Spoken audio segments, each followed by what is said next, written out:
I'd now like to introduce Ian M. Hall.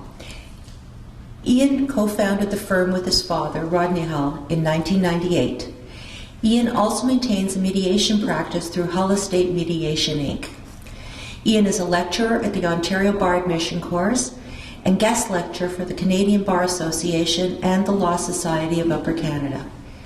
He is also the author of numerous articles and has written 4 books on estate law issues: Advising Families on Succession Planning, The High Price of Not Talking, published by LexisNexis Canada 2005, Power of Attorney Litigation, CCH 2000, Challenging the Validity of Wills, Carswell 1994, Probate Practice 4th edition, Carswell 1996, where he was a co-author. Ian has an LLB from the University of Windsor and an Honours BA from the University of Western Ontario. He was called to the bar in 1990 and is a certified specialist in estates and trust laws and civil litigation, a fellow of the American College of Trust and Estate Counsel, and a member of the Society of Trust and Estate Practitioners. I call on Ian Hull. The idea and the concept of a busy world that we're in, and an international and internet-based world, we have a lot of litigants looking into Ontario and trying to deal with assets in a litigious environment. And I'm always struck by the phone call or the email, and typically now it's the first contact can be an email contact, but someone from the US or someone from Europe or Israel who has got a pot of gold of some consequence in Ontario, and they sort of approach us saying, well, how does this work? And the first thing we have to do is spend about half hour of explanation on our identification and verification rules of the Law Society of Upper Canada. And so the retainer always starts with a bumpy, well, you have to go see a local lawyer and they have to prove that you're who you are and you have to verify that. But once they believe that we believe in them and who they are, they proceed down the same road that we see every day in our practices and the contentious practices, and that is that moment in time where they have to come to the realization that they're going to sue their family. And it's not an easy decision, and I was speaking the other day to a great lawyer, Chris Durden, down in Niagara Falls, and he's a young lawyer, practices with his dad, and so we were chatting about the great fun that we have with that, but the curses that come along with it, and laughing. And he said the one thing he's doing a lot more state litigation is one thing he's struck by is, having come out of family law and other litigation areas, it's commercial litigation, is that that decision where family decides to sue blood. And it is a fundamental and a profound litigation decision. It doesn't matter where you're coming from across the world in some respects, but it is one of those decisions where when I sit back and I think, okay, what's a checklist of things I want to talk through with a client who's coming in to our jurisdiction to try to manufacture I'm trying to create a strong lawsuit defense or action. What are some of the considerations? And it's those personal circumstances that globally exist in terms of that important decision as to when you're going to sue blood. And I thought that was a good way of describing our area of litigation in a neat transition. But my paper deals with some of the specifics. I want to sort of highlight today on a few issues where I see sort of bumps in the road where people coming into this jurisdiction from afar shake their head a little bit. We heard some really interesting talk about how in Israel some of the courts deal with I love the idea that the Israeli courts are quite assertive, as we saw in Chuck's CV. He's an assertive litigator. Well, the assertive litigation that the Israeli courts take on the idea that they're going to come with even modest assets in Israel, come after the assets, for example, in Ontario, and it's a fascinating sort of approach to if I'm looking in from Ontario, looking into Israel to litigate from, that sort of shocked me. And I thought, okay, well, what are some of the areas where, if you're in Ontario, what are some of the nuances or some of the shock or factor parts of our litigation that they'd be looking at? And I think one of the easiest ones to start with is, of course, the idea of inter vivos transfers.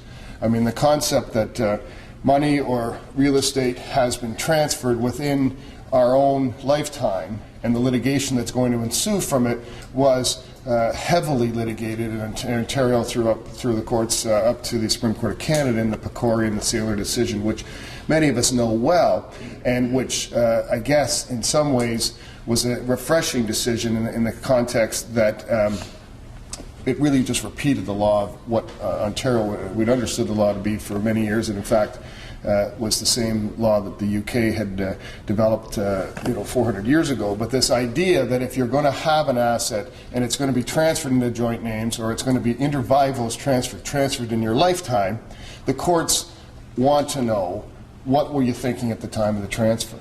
And the courts will look to evidence that demonstrates what you were thinking. Did you intend that that asset was going to Johnny and yourself in joint names to pass to Johnny on his death, or did you intend that that was to pass to Johnny to avoid the treacherous 1-point-something% probate tax to then pass through your will in the estate-like way? And the court really, in Proprietary anyway, and the Supreme Court of Canada gave us some good guidance on how we're supposed to address that consideration. But if I'm a litigator looking into Ontario and I see an inter vivos transaction that has occurred and I want to challenge it or I want to defend it, the nature of that evidence and the extent of that evidence, I think, is pretty clearly set out in the Proprietary decision as to what the courts are going to want. And they really comes right down to it is that we really need to, in Ontario anyways, to demonstrate our intention at the time of the transfer, which is not just setting up the joint account and putting two signatures on the card. That's a factor only.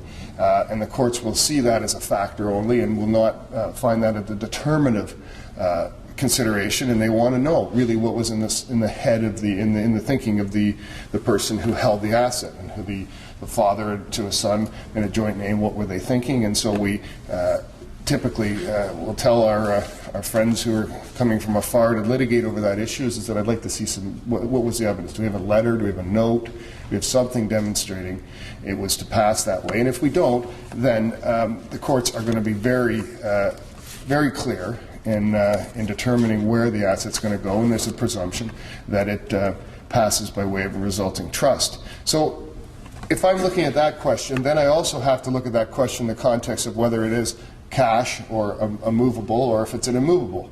And is it real estate? Is it an inter vivos transaction in real estate? Is that really going to matter? And in some ways, certainly you can take both sides of everything, but in some ways it's not all that important in terms of the analysis if you have good demonstration as to the intention.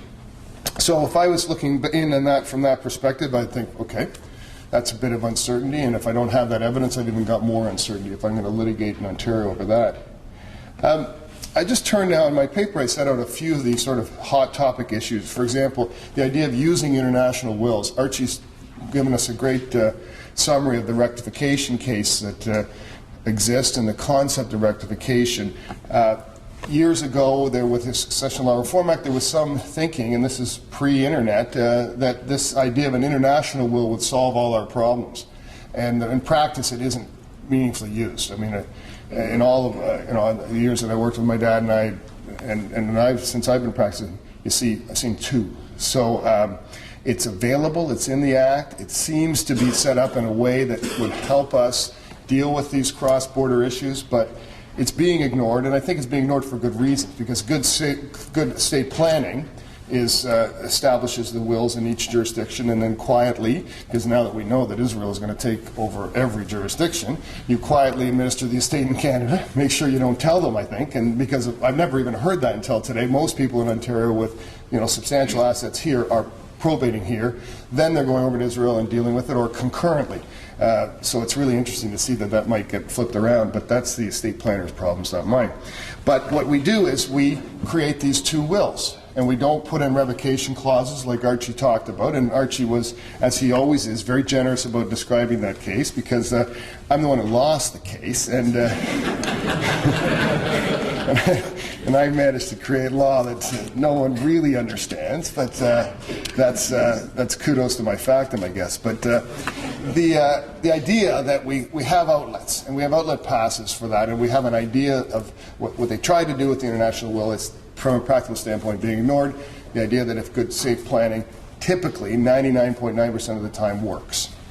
So other hot button issues, of course, is Ontario's stop-gap revocation of the will by marriage. If you get married, you're going to revoke your prior will. It's really just an inflexible rule, like we talked about the rule of inflexibility with the two witnesses and due execution rules in Ontario. Where we're moving on those is, again, I mean, I am certain we'll not see in our lifetime any of these kinds of changes. There's just no appetite politically for it. The one area that we're seeing growth in, and the Court of Appeals just recently within the last 6 months, come out with another decision on it, is the area of proprietary estoppel or promissory estoppel. And that concept comes out of the UK. It's been in the UK law for many, many years. And basically the idea is that if you behave in a way that you look like you're going to give a gift by your will to someone, you're going to get caught with that behavior on death if you don't do it.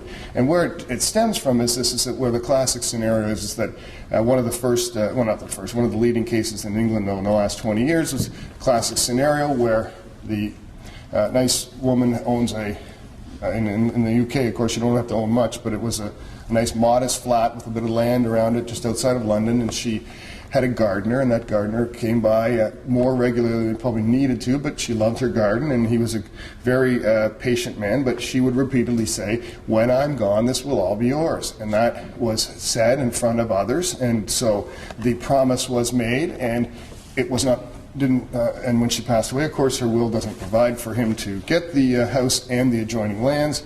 And of course, he's a little grumpy because he'd heard it coming. He'd kind of counted on it, like us all of my clients who are expecting their inheritance to enjoy, and when they don't get it, they get angry. And so the concept of proprietary estoppel is developed, and basically the courts are saying, look, in Ontario, we're going to start imposing this concept much more. The Court of Appeals now refreshed the idea 3 different times in the last 2 years. We're going to impose that promise on people.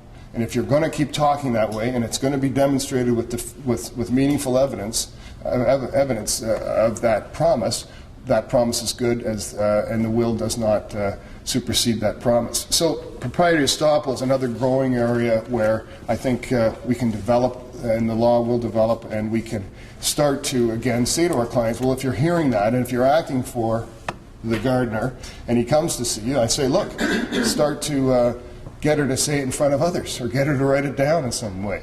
We've got to develop a case for the promise to be upheld on death. So that kind of nuance would maybe shake the confidence of the system in Ontario a little bit if you're looking in and you didn't realize that, geez, you can just promise away your gifts. And as Archie said, the will is a starting point, and that is a significant starting point.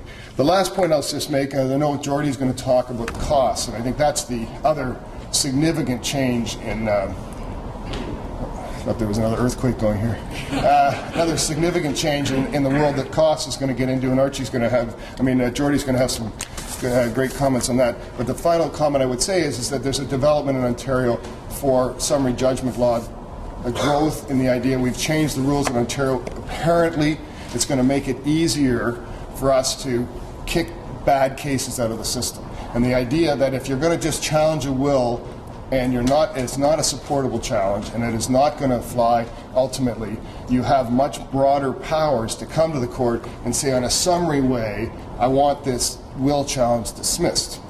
And again, and ultimately, there may be a pattern here, but I was involved with a case against Archie, and he won and I lost recently, where we had the court do just that, and they circumvented the will challenge early using the summary judgment rules.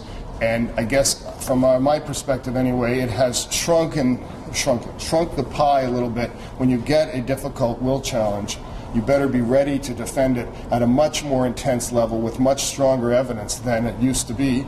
And I think that's a development that is a nuance that I want to warn my clients who are coming in with this anger and venom over suing over blood, that the Ontario law is slightly changed in that way. So those are my thoughts on some of the nuances, and thank you very much for your attention today.